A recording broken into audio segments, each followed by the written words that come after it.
উস্তনা হান্নানা একটা খেজুর গাছের নাম, যাকে ধরে খুতবা দিতেন রাসূল আকরাম। উস্তনা হান্নানা একটা খেজুর গাছের নাম, যাকে ধরে খুতবা দিতেন রাসূল আকরাম।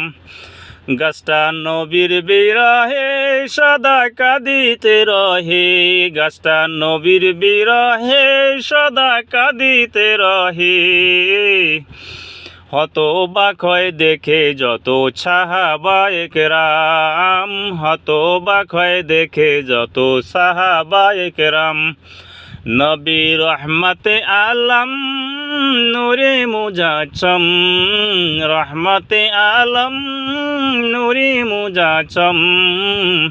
সাহাবীরা আতর লাগায় ওই নবীজির ঘাম।